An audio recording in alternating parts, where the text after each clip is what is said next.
Time for the 49ers Rush Podcast.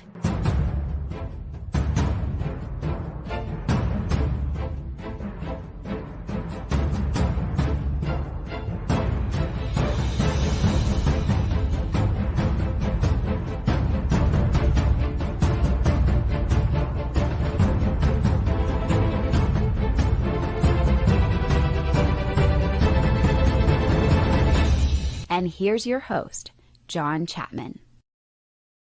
What is going on, faithful? It is absolutely incredible to be with you guys today. It is Thursday. It's the Coach Approach. We're going to be diving into the film we saw, the film we want to see, and we're going to be hearing from you. And with me, as always, on Thursdays, the man, Ant, 49ers Cutback. How we doing?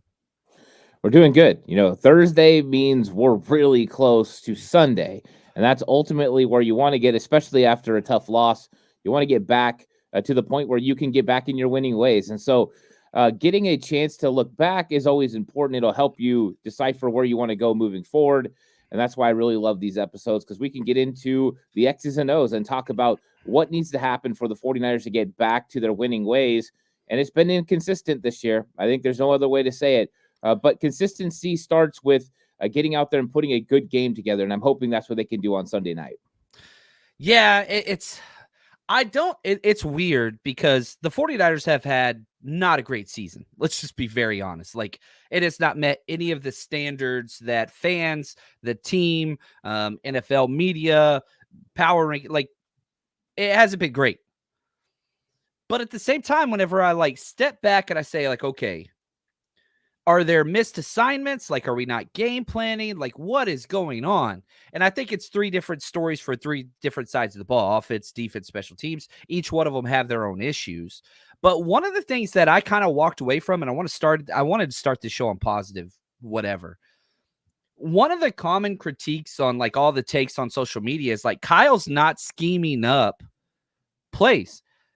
And man, I walked away from that tape saying, I don't know about that. Again, Kyle deserves a lot of criticism for a lot of things. However, that double pull quarterback sneak on the 3-yard line, holy freaking cow. We ain't seen that in the NFL in a decade. That was balls to the wall, crazy gamble. You scheme George Kittle wide open down the field, should have been a pass touchdown. You scheme Jacob Cowing wide open down the field, should have been a touchdown. Didn't get a touchdown on either one of those two. One was a turnover, one was a field goal. But I'm just golly, that's huge. That's 11-point difference. And so, not that Kyle Shanahan's in his typical bag or whatever, but watching the tape, I'm sorry, I walked away okay, the offensive play calling, I don't think is the main issue or even close to a main issue. And what's your take on that? Am I off the wall? Am I crazy? No, I think you're spot on. I think in this scenario, there were so many opportunities for the 49ers offense to be highly successful. He put them in situations you expect them to win. You brought up the Jacob Cowing play.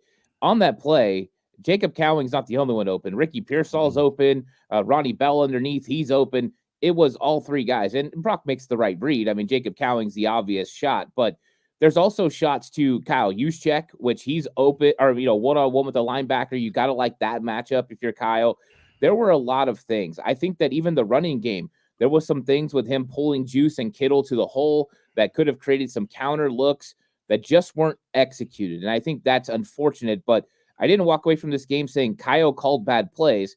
Of course, in every game, there's times where the defense calls the right call and takes your play away and it doesn't look good. Those are the norm. Those happen. You can't call every play successfully. It's just not the way it goes. Kyle's not perfect, but he put his players in situations to get one-on-one matchups and to win. And that's all you can really ask for a play caller.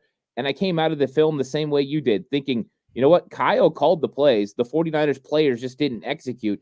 And it's not one area. It's one time it's one area, the other time it's somebody else. And that's unfortunate. And so that is a coaching issue to a point, because you have to get your players to be executing at a higher level. But it's also on the players. These are professionals. They got to be able to execute what they're supposed to do. So I think it's not on Kyle scheme-wise. I think it is on the coaching staff to make sure those players can execute. But there's still some unforced errors by this team that I just can't explain. And it just kind of frustrating. And I think losing is frustrating. And a lot of times you just look at those situations, and go, that's why it's frustrating, because we're doing unforced errors that make no sense. Yeah, it's I like that you brought up the MAs, the missed assignments, is because it's everybody. Sometimes this game it was Brock Purdy several times. You got the drop for Ayuk. Sometimes in the goal line, you've got Brindle missing a block, you've got Banks missing a block, you've got McKivitz missing a block. You even had Dominic Pooney whiffing on a block on a short yardage play, which is very uncharacteristic of the rookie, who's been stellar and still had a good game. But like, man, it's like everybody is taking a turn at times, just whiffing, like completely missing plays. Saw it on George Kittle sometimes, who I think has probably been the most consistent offensive 49ers throughout this season. But even George Kittle having a couple mistakes. And so I understand, and I think it's simple, and I get it. And I'm not trying to bash anybody. Like, whatever, people are like, oh, it's Shanahan. It's just easy to point.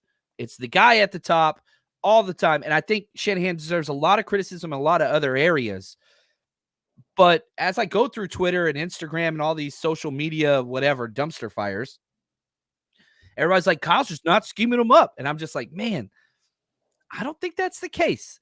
A lot of criticism in other areas. We're going to get to that. But let's get to Ant. Give me something that you saw on tape this past week that perhaps you didn't recognize right away. I think the first thing that I really recognized once I went back is that Jordan Mason's not consistently hitting the holes he's supposed to hit. And I think that that's a little frustrating for the 49ers. And when you see Kyle Juszczyk kind of look to the sideline and shake his head like, what's going on, especially when it's the first play coming out of half, is those types of things are irritating to an offense, because if you can get a couple of those runs going, it changes your offensive game plan and also the way that the defense plays you.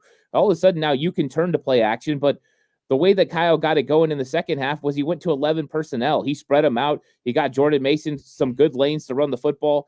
And you could tell the offense was a little bit different when there was those big chunk carries for the run game. And I think that's a little bit frustrating. I feel bad for Mason because I have to point out some of it, the times he's indecisive or goes the wrong way. And it's compounded by the times that he makes the right read and then the offensive line doesn't hold blocks. But I just think that you are noticing the difference between the experienced runner of Christian McCaffrey, who was able to know when to press things to the outside, when to cut up, and when to go his own route. And I think that's just a little bit different right now for Mason. And I think it's really started over the last 3 or 4 weeks where he got more indecisive. I don't know why. So I think he's trying to be really perfect with his runs, and it's just not working out. And the run game is suffering a little bit. You had to be really on point this week against the Chiefs' very good run defense, and I just don't think they were. Didn't exactly get it done for me. And I was a little disappointed in Jordan Mason's performance in this game. His vision is definitely sometimes it's on and then sometimes it's not. And Sin asks, why doesn't Mason consistently follow his blocks? And this is the problem. If you've got to run behind a center who constantly misses his blocks and cannot hold at the point of, contact past the count, eventually you're going to cut off of that. And that develops bad habits. And in the goal lines, I'll be the first to tell you, I'm not a Jake Brindle fan. Jake Brindle had one of the best blocks of his career at the goal line, and Jordan Mason cut off of it whenever he shouldn't have, and probably would have scored a touchdown. Now, Brindle paved the way. He really, really did. Now, how many times has that happened? Not many. But whenever it does happen and the play call is what it is, you got to trust it. You got to.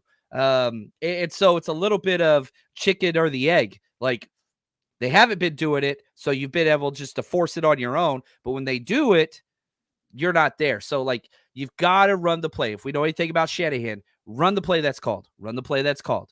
And the problem is Shanahan can't go to anybody else. You try to get Isaac Garrido in there. Dude has more fumbles than missed tackles forced. So, like, if you're sitting there and you're like, okay, Mason's vision is costing us this several parts of this game. It wasn't always bad, but I can think off the top of my head 4 or 5 really, really bad cuts that ruined a play. Or you go Isaac Garrido, who also can't run the play design and also fumbles like crazy. It's frustrating. You need Christian McCaffrey back. The difference that 23 would make would just, it just seems like, man, everything would just be better. Everything would just be better. So let me ask you this. They didn't activate Christian McCaffrey's 21-day practice window. They're saying they're probably going to do that at the bye week.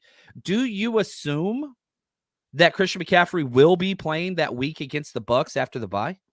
Yeah, I do. I think that it's time to go ahead and give it a try. And I think for the reason they're going to probably open this thing a little bit up is they need to see where McCaffrey's at physically so they can determine if they need to bring a running back in. You might be able to get a running back for cheap on the trade market. If you wait too long, you're not going to be able to pick up somebody. So I think the abilities of Isaac Guerrero, I think we all know that he's got some ceiling things that he could do. The speed is great. I don't think he's ready to consistently contribute. No. They never planned on him consistently contributing. They thought it was going to be McCaffrey, Elijah Mitchell, Jordan Mason. They were going to be stacked at running back. Mitchell's out. CMC's been out. So if CMC's not coming back, they need to make a move. So I do think Christian McCaffrey's going to have his practice window open. They're going to take a really hard look at this. And I'm hoping CMC plays against Tampa Bay because it's not just the running game, but it opens up the passing game too. Linebackers now have to account for him in the passing game. You start getting less guys packed in the middle because McCaffrey can spread them out. That's ultimately what Brock Purdy needs. That's what this offense needs. Yeah, I like it. Now, the trade deadline's Tuesday. So trade deadline's here in about 5 days. You got to get something done. And again, running backs are super cheap. You can get a lot of guys out there. I don't know. I don't want to trade for a running back, but I understand the need. I get it. I do not want Isaac Guerrero playing this year, really at all. I didn't like the pick too much, and he has not grown very much. I'm scared of him playing, but if CMC can't go and stay healthy, you've got to have something else back there. Now, for that Tampa Bay game, if anybody's going after the bye week, I'm so excited. We're going to be there hanging out with the legend. Frank Gore himself is going to be joining us. That's going to be Saturday, the day before the Tampa Bay game, November 9th, 2 to 8 p.m. at the Brick House Tavern. You got to go get your tickets, 49ersrushroadtrip.com. You do have to pay for the entry. It's $20. And then you have to pay for the autograph. Frank signs everything. If you do a meet and greet, you get a picture with Frank, you get to meet him, and he'll sign jersey, whatever it is you want to bring. And then we got our tailgate the next day out in Tampa Bay, which is going to be awesome. We rent out an entire block. It's going to be incredible. Cannot wait. One block east of the stadium. Go to 49ersrushroadtrip.com to get your tickets today. Let's go. Now, back to you. I want to volley it back. One more thing, Ant, that you saw on tape that perhaps we didn't notice whenever the broadcast live game feed was going on. I think it's some of the plays that Malik Mustafa was making, just how impressive they were, because there's plays he's coming from high safety. Like, he's not anywhere near the line of scrimmage, and he's coming all the way up as that alley defender and making a tackle for a 1 yard gain or a 2 yard gain. And I think the impressive nature that he was playing with, and one of the things I've been hearing is that the safeties for the 49ers don't have any range. Well, guess what? That's range. If you can go from being 12 yards deep to making a play 1 yard beyond the line of scrimmage, that's impressive. And I thought that was an element that the 49ers safeties have missed this season. We haven't seen it from Jair. We definitely don't see that type of play from Odom. I think they've been okay as far as getting up there, but it was different. Mustafa was a missile, and he was flying up there. But I thought the coverage held up too, which means Mustafa's moving in the right direction. And the 49ers need that safety consistency. It started making me think, when Talanoa Hufanga comes back off the IR, is it going to be Jair Brown and Talanoa Hufanga? Or is it going to be Talanoa Hufanga and Malik Mustafa? And I think that's the part. Yeah, that's the part that I first thought of, was this game kind of made that clear to me. So I'm like, okay, Mustafa did a lot more, because when you see it on the tape, you see him flying up on the TV copy, and you're like, oh, he made a play. But I think when you see how deep he was, that's when you understand the read, the speed, the athleticism, the tackling ability. I thought it was a really good look from Malik Mustafa. Yeah, I'm with you there. I mean, he's a stud. Still the missed tackles, led the team in missed tackles with 3. That's just going to be a problem with that type of energy. That's what he is. But I want like a 3-way rotating safety look. Jair Brown has been the Iron Man. He has not missed. He's playing every single snap. That's his best attribute. But he's been awful. Was the worst rated player of all 19 players that took defensive snaps with a 34.8 grade. I did think that the game against the Seahawks was probably his best game of the year, but still not good. Yeah, I'm all for Hufanga and Malik, like you said, and look at Blood Moon. Skylar Moore got trucked by Malik Mustafa, and now he's on IR. We don't like injuries, but yeah, he totally put it on that dude. And they were looking at going at it after the game too. I don't know if you saw that clip where everybody's like, high-fiving whatever and saying good game, good game. Like they look like they were about to go at it again. Yeah, Mustafa's an animal. Love that dude, man. He's so good. Now, right here, Tig Brown, new special teams ace. Our problems are solved. Man, what's crazy is when Talanoa Funga was an all-pro, he was still on special teams. Kyle Juszczyk was still on special teams. They're not on that anymore. Anyway, I don't want to go down that road. Now, let's one more positive thing before we switch to a little bit more of what we want to see, which I want probably the majority of this episode to be on. I thought our zone defense, our zone coverage defense was unbelievable. When we run zone defense, Patrick Mahomes was so flustered. He couldn't do anything. Almost all the turnovers came on that. And almost all the third down stops and goal line stops came on that. The problem, and again, I want to focus on the negative, our zone defense, what we're designed and what we draft our players to do, works very well. The problem is almost every single big, giant, explosive play or third down conversion came against man coverage. When we telegraph we're in man from the break of the huddle, the Kansas City Chiefs were just sitting there waiting, licking their chops. Oh, they're going to go to man eventually. Don't worry. They'll go to man eventually. And every single time we did, we got roasted. Whether it was the run game, running perimeter outside, it didn't matter. We just got absolutely destroyed. And so, like, if we just stay in zone, and maybe this brings us to looking forward to the Cowboys, you don't have to run man against these guys. They don't have the weapons. Kansas City Chiefs didn't have the weapons either, but we still kept bailing them out with man coverage. Like, Ant, tell me I'm not insane, or you can tell me I am insane. That's okay. Our zone coverage is fire. Why do we keep switching to man in the most pressure-packed situations of games? Yeah, it's interesting. I think that he's trying to be multiple in his looks, and I think he knows that he's got some guys that can make plays. So he thinks if he goes to man coverage, it's going to give the pass rush enough time to get home. I think that's the mindset behind it.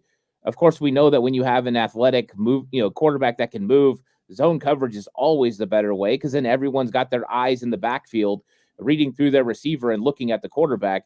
And when you get man looks, they're turned and running the other way. So you saw Patrick Mahomes take advantage of that a little bit. And Dak Prescott will do the same if that's what you go to. I think they're going to rely more and more on zone coverage as the season goes because the stats and what they look at as far as, the success against is going to start really showing them that zone coverage is the way to go. But I also think it helps them with mobile quarterbacks. So I think we're going to see a trend where it goes more that direction where we just see more consistently zone and they just try to mix it up and kind of just put man in there occasionally with certain looks and certain matchups. But I think we're still working through that. And that's one of the things that you've got to get these guys to work through. Coach Nick Sorensen's got to work through what works well, what doesn't for his team. He has his own ideas, but the data is going to reveal what he's actually supposed to do. So I think they're going to work towards it. We're in week 8. We're in week 8, Ant. This isn't a 1, 2, 3, 4, 5 sample game size. This is 7 games.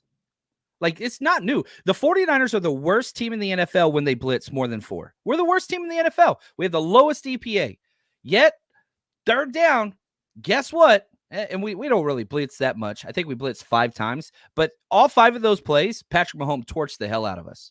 And so, like, I don't – they're watching the tape like we watch the tape. Like, who's sitting there saying, you know what? This week on third down, let's go, man. They're not going to expect that. I mean, we've been so bad at it all year. They're going to think we're going to stay in zone. But this week, we're going to get them because this week, we're going to stay in man coverage on third down, and we're going to telegraph it early and not check out of it during the double motion. We got them. Like, is that – I don't know, man. Like, you've been in coaching meetings, and you've heard coaches say some stupid stuff, and somebody's just like, no, we're not doing that. Why is nobody – where's Brandon Staley? Where is Kyle Shanahan? Why is somebody saying, hey, dude, stop it? We did it to Steve Wilkes, called Steve Wilkes out several times to the press just because he blitzed on third downs in crucial situations. Why can't we do the same thing to Nick Sorensen? Well, I think it's a little bit of a different situation. I mean, Steve Wilkes, the players that he had is a little bit different than what Nick Sorensen had. I think that makes a difference. But I also think if you look at the stat line and you see Patrick Mahomes threw for 155 yards and 2 interceptions, you're not exactly thinking the pass defense is bad. And I think that's one of the things that they take into consideration.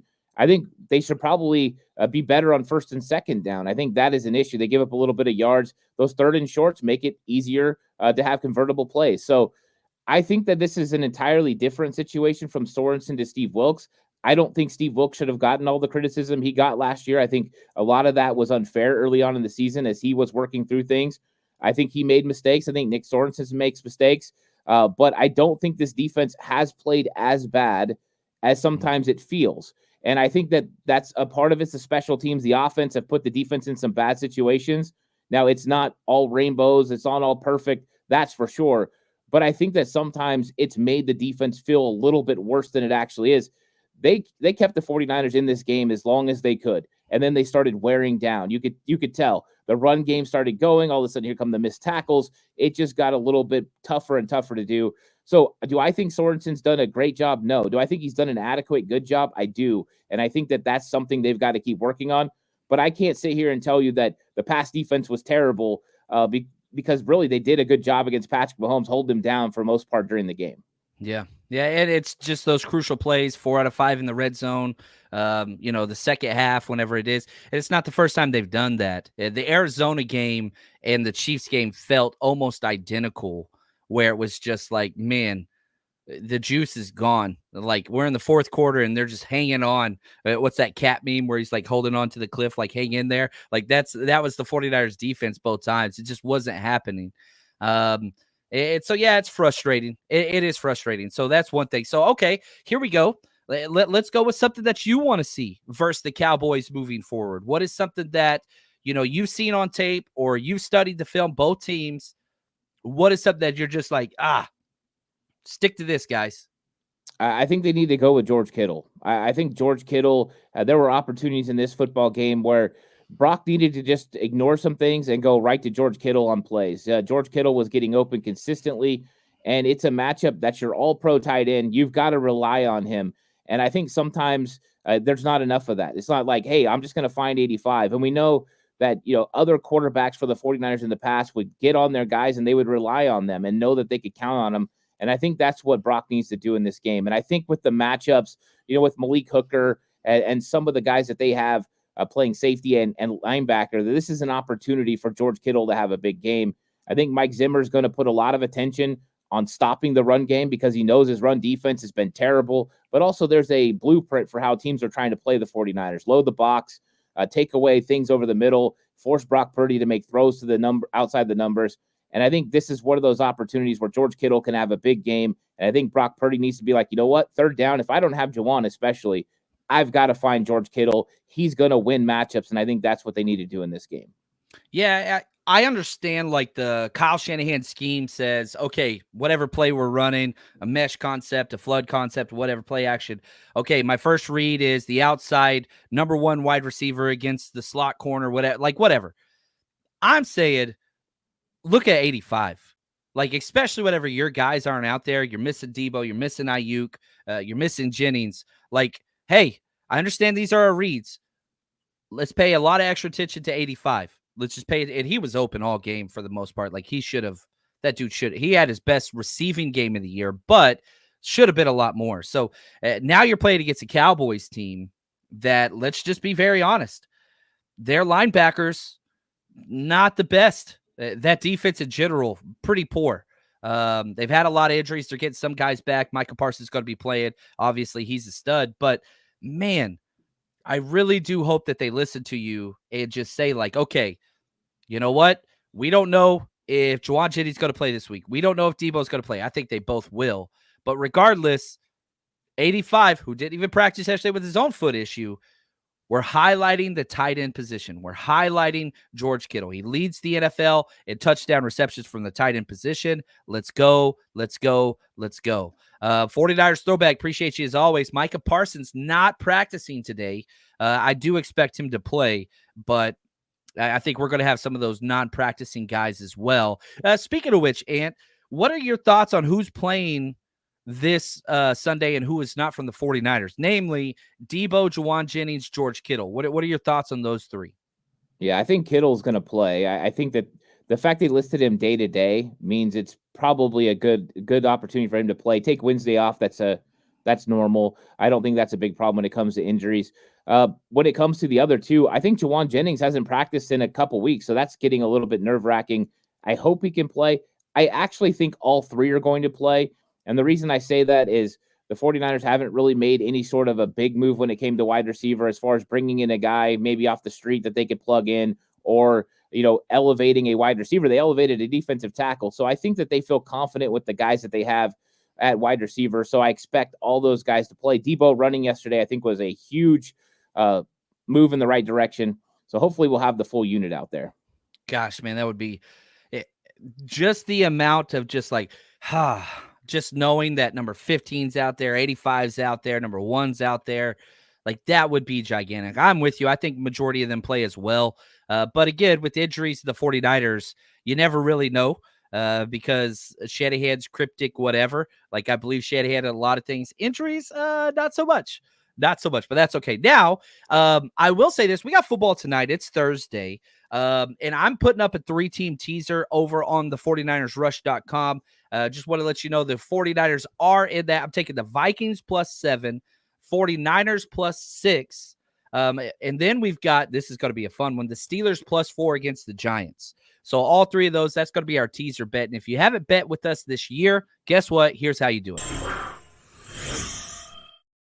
You know football. You watch all the games. You know what's going to happen before it actually does. So why don't you put your knowledge to the test over at MyBookie, where you can bet on everything. Go to mybookie.ag, use promo code 49ERS, 49ers, or scan this QR code next to me, and they're going to match your initial deposit.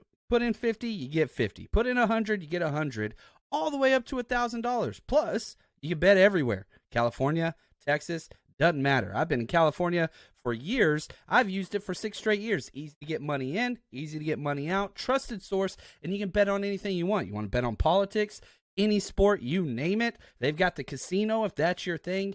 You name it, MyBookie is there for you.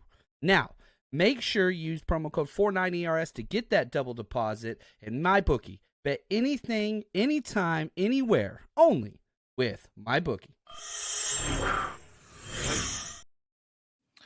All right. One of the things I want to see this week, I want Kyle Shanahan, regardless if Debo and Jennings and everybody plays, I want to trust the rookies.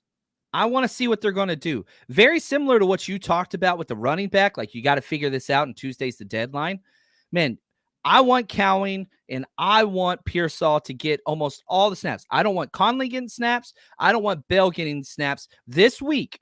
Now, Conley needs to be in the rotation moving forward, but this week I don't want them because I want to know what they have to offer. And if they can't cut it, we need to know now, not down the road. So it's kind of, I don't know how I want to say this, but it's like we've got to figure this crap out now, because if not, then you need to go trade for a wide receiver. And so that's what I want to see. I want to see those rookies out there figuring things out. And if they can't cut it, then right here, Sportsman Light says, should we make a move for a reliable 50-50 matchup wide receiver that can win on man? And if so, who? My thing is, we'll deal with that next week. Let the rookies play. Let the rookies see what they could do. Don't waste snaps on Bell. Don't waste snaps on Conley this week. Let's see what they could do, and then you address that. So what's your take on, trading for a wide receiver versus, man, you drafted a 1st and 4th round wide receiver this year. How do you see that wide receiver room shaking out, and how should they address that moving forward? Well, I think you're going to have to count on Ricky. I think you were already going to count on Ricky Pearsall some this year. I think how quickly he's going to be able to adjust to playing multiple positions is going to be the question, and why you still might see Chris Conley. You might still see Ronnie Bell a little bit more in this matchup. I think the 49ers' goal is to get through the Cowboys game, make sure that they can still have consistent wide receiver play when it comes to blocking and some of the extra aspects. I think as long as those rookies can get to the right place at the right time, I have no problems with them playing. I do think they're going to take a look at it And I think they're going to address the wide receiver position coming out of this game versus the Cowboys. I think they're probably around the market right now looking to see what's available, because the truth is there's one true X on this football team, and it was Brandon Ayuk. And after that, it's a bunch of guys that you hope can play it consistently.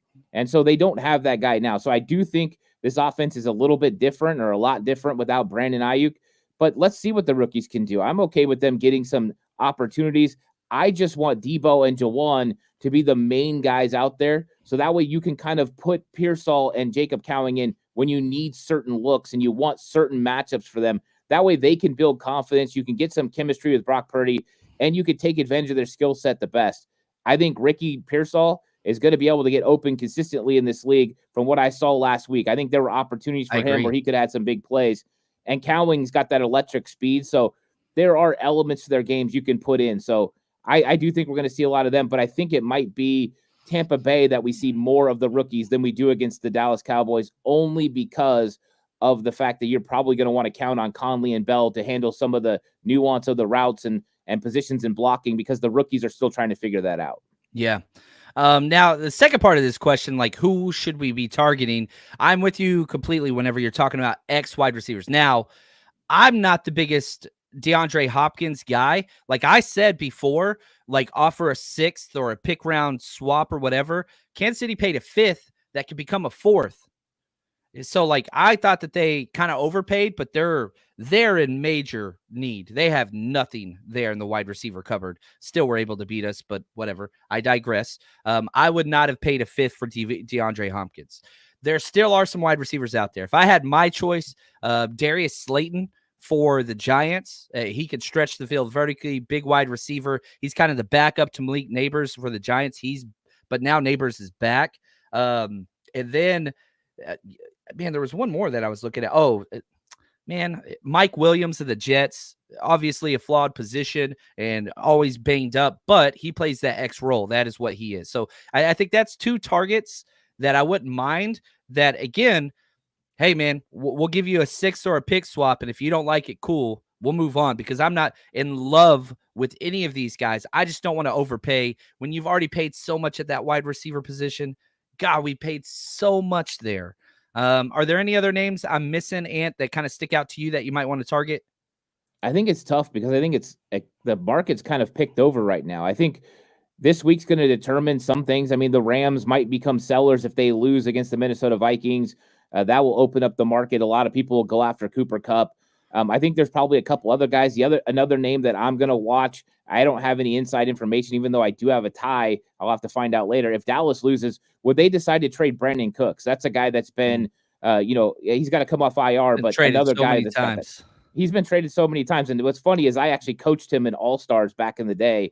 So Brandon Cooks, I got a little tie there, so I'm always rooting for him. But I wonder if there's going to be, a guy that comes open that they could go for. I don't know. I don't see that guy that's like, ooh, we have to get him. Same. And so that's what makes it a little bit nerve-wracking when it comes to wide receiver. My favorite is when people email me and DM me, dude, let's trade for Cooper Kupp. And I'm like, okay, let me just explain. The 49ers could offer 2 first-round picks, and McVay will not trade him within the division to Kyle Shanahan. 0. Like, that's not happening, right? Well, this is the tough part. Ocho Cinco is not helping anything, right? He kind of puts out there Devontae Adams is going to the Jets, and now people think he's an insider, and he's putting Cooper Kupp's going to the Niners or the Bucks, and it's like, dude, you're not helping us out. That's gonna get everyone talking about Cooper Kupp to the Niners. I don't know. I don't see that being what happens for the 49ers, and I do think McVay, they would have to be wowed. They would have to be absolutely moved by a move from the 49ers, and interdivision trades like that don't normally happen. I think one time it happened, and that was Donovan McNabb, and Shanahan's were involved in that deal. So look at that. Nuanced take. I'm talking against myself. I mean, if they're wanting a second for Cooper Kupp, you'd have to give up a first. Do not give up a first-round draft pick for a 31-year-old running back coming off a myriad of injuries. Good Lord. Do not do that. Don't do that. Please don't do that. Oh, don't do that. I do not want to trade that first. We need O-line help. We need D-line help. Anyway, all right, let's go. Let's turn it back to you. What are some things, this will be our last little go-round here. What's something you want to see against the Dallas Cowboys on film, coaching scheme, player rotation, something along those lines? Well, I think the first thing is you got to run the ball against Dallas. The Dallas Cowboys are coming in with one of the worst run defenses in the league, and this has been a consistent theme. 49ers play really bad run defenses. They're able to get a run game going.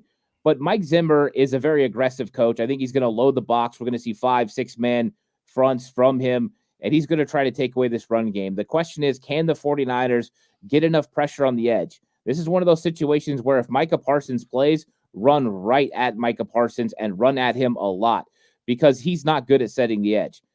So you have an opportunity here to get the run game going. I think there were opportunities last week against the Chiefs you weren't able to execute on.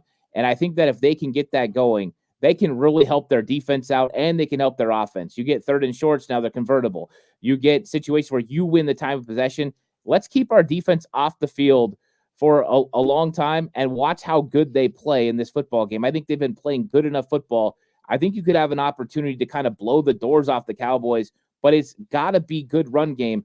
But I think the 49ers might have to loosen them up with the first couple of series with Brock Purdy throwing some high quality balls, some easy throws here and there, and get them kind of loosening up before they can actually turn to the run game in full scale. You'll still have to give it to them to keep them honest, but I think that's kind of the game plan moving forward is get that run game going, but you might have to use some passes to loosen them up. Yeah, I mean, this was one of the things that I knew we'd both hit on this. Like, the plan should be to run the ball 35 plus times. Like, that should be the plan in this game. You talk about Cowboys have given up the 27th most rushing yards, and they've already had their bye. The 31st most rushing touchdowns, and they've had a bye. They're the 31st defense in the red zone. You can run against them. They give up the rushing touchdowns like we talked about. You can run against this team. You can. Now, Alejandro says, do you think Mason will have a 100-yard game? He sure as hell should. And even though we've talked about in this episode how the 49ers run offense is problematic and Mason's missing holes and guys are missing blocks and we're not sticking with it, we're still top, we're 12th in run game efficiency. We're 8th in yards per rush. We're just not committing to the number of carries. And, this is a Shanahan criticism earlier where we talked about like scheming players up and whatever else that we thought like Shanahan was doing all right with that. My biggest criticism of play calling is once one negative or not huge positive play happens, Shanahan throws out the playbook and just goes pass, pass, pass. If you get to 2nd and 9, you can run it again. You can run the ball on 3rd and 5 whenever there's nobody in that. Like, commit to the run. Stick with the run. Trust it. And we've seen Shanahan get out in one play, one score games in the second half where it's just like pass, pass, pass, pass, pass. And especially whenever we're turning the ball over so much. Like, that is a concern. You threw 3 interceptions. You were at 50% completion percentage. And what was a one-score game up until the very end. Stick, commit to the run, and I don't care if it's Isaac Guerrero. I don't care if it's Patrick Taylor. I don't care if it's Deebo Samuel back there or Kyle Juszczyk. Just run the damn ball. Stop putting so much onus on throwing to these greedy type corners. And that's what the Cowboys game plan is. We're going to try to force them to pass, and we're going to gamble and try to get some interceptions. Brock Purdy has put the ball in jeopardy several times lately. That's what the Cowboys are going to try to do. Stop the run early, get some picks. The way you stay out of that is you run the damn ball consistently, wear them down for a change. Think about what works against us. Do the same thing to the opposing team. Now, what are your takes on special teams? Dallas has the number 1 EPA special teams. 49ers, 31st out of 32. What changes can we do here? Well, you brought up that a lot of players that used to play special teams don't play special teams. And Kyle kind of referenced that a little bit during his presser where he said, we had guys who were starting gunners that are now playing as starters on the defense, or there's guys that have moved around. You might have to start turning to some of those guys, right? I mean, special teams is becoming such a liability that you might have to turn to some guys that you wouldn't normally and say, you know what? I need you on special teams. I need you to play more snaps. And I think that's what they're going to ultimately have to do. You can't have guys just falling down in the open field and Repeatedly. allowing McCole Hardman to have an explosive play. Like that kind of stuff is just can't happen. So the special teams is a real problem. And here's the real issue. John Fossil, he's a fantastic special teams coach. Always has been, man. This dude is great. I'm hoping Mike McCarthy gets fired just so we can try to get John Fossil to come to San Francisco. Like that's the kind of thing that I would love. But this is one of those times where you have to dot every I and cross every T, because Fossil will come up with a fake punt. He'll come up with something that's going to change the impact of this game. And so the 49ers just got to make sure they survive. Kick every kick out of the end zone. Don't allow any returns. Kick the punts away from Kevontae Turpin. Don't let him have an opportunity, and just play that way. Play a safe special teams game against a good special teams unit. I think that's the best way for the 49ers. They can't have the third of the game in the special teams hurt them this week. Yeah, and it almost every single game so far, it's cost us big. Here's that clip you referenced about Shanahan talking about rotating the roster on special teams, just so we can provide some context here. Continuing to work with all these guys. We've had to move a lot of guys around from our starting gunners at the beginning of the year and now starting on defense. We've had to change our PP, our wings. I think our right guard, we've changed about 4 times. So there's a bunch of movement on those guys. So you just keep developing them. You keep working with the individual drills. You can't do all stuff full speed, especially tackling and things like that. But, we're emphasizing everything and trying to get our group better. My thing is, you talk about replacing all those wings and stuff on punt. All of them keep doing the wrong thing.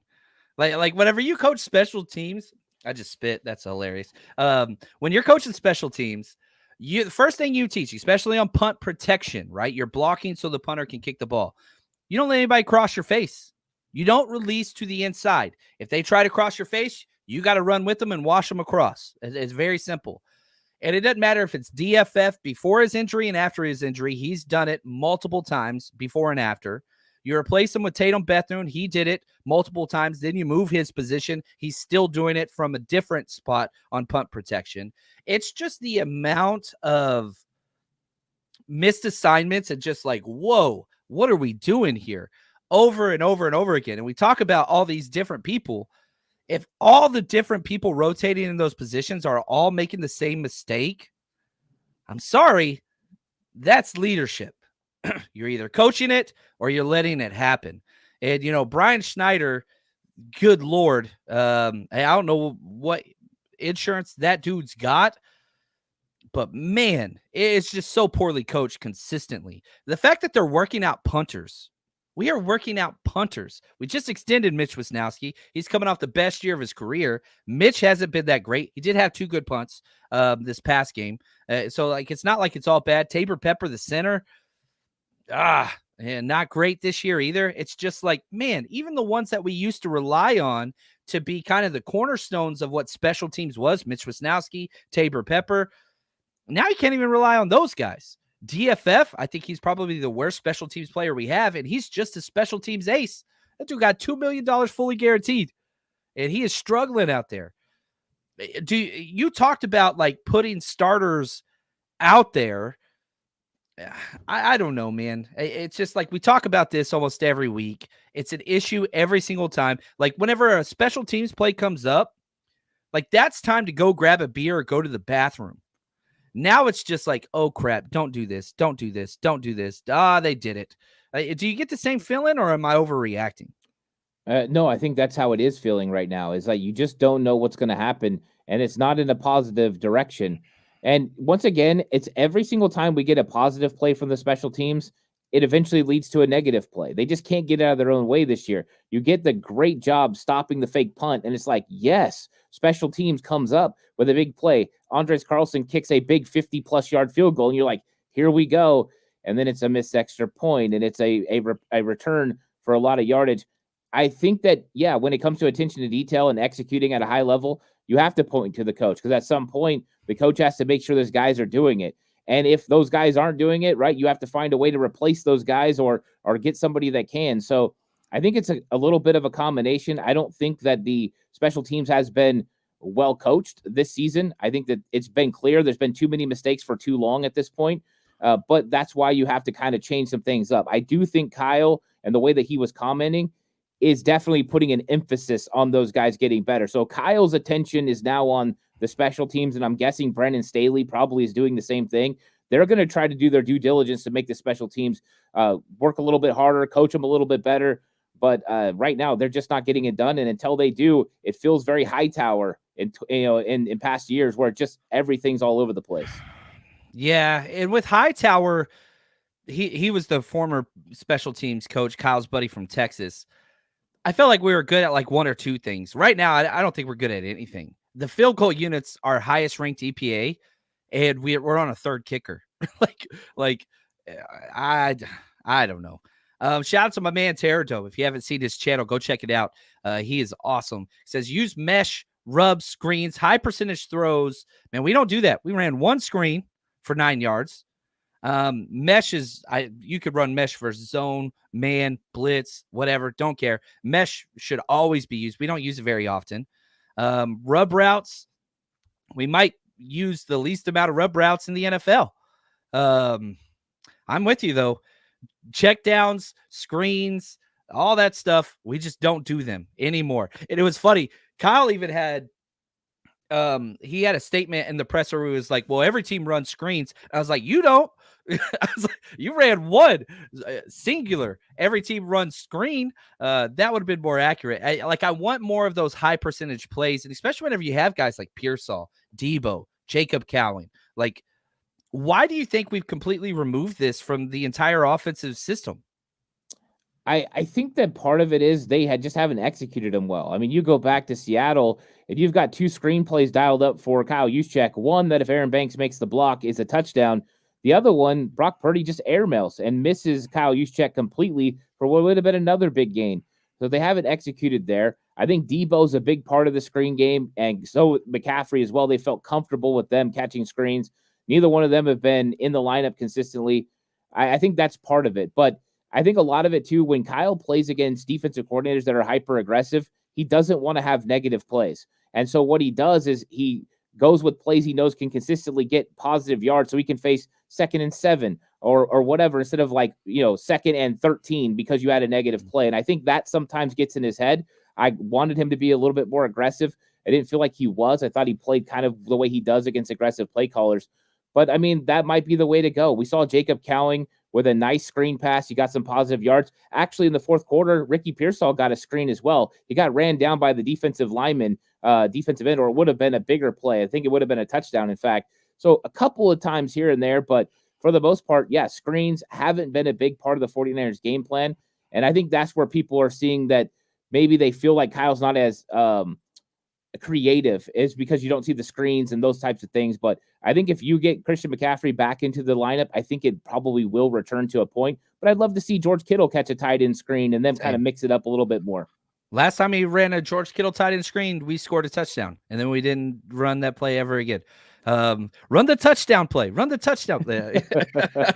Look at me. Yeah, we've gone full circle. Want to say thank you, Ant. If you guys haven't checked out 40 Hours Cutback, you need to. He's got the Madden simulation coming up. He's got the preview. He's got the post game. You name it. 49ers Cutback, wherever you watch and or listen. Make sure you get that. And any closing remarks before we end the show? This is a must-win for the 49ers in a couple of aspects. Number one, you can't fall to 3-5. But bigger than that, it's 49ers versus Cowboys. And everyone knows what this means. And the Kansas City Chiefs have had the 49ers number recently, and that rivalry's been one way. Well, this one's been one way as well. And the 49ers can't let the Cowboys out from under their thumb. They got to keep it on them. They got to keep them down. And they've got to put the Cowboys out of their misery in this football game and absolutely go out there and handle business. Play bully ball. Handle them. They can't match you physically. I think there's opportunities for the 49ers to really run away with this game. But the most important thing is just get the win, get into the bye, regroup, and prepare yourself for a stretch run. That's going to be huge. Gosh, well said. One game out of first place, ladies and gentlemen. You got to handle business this week. You got to handle business this week. Let's go.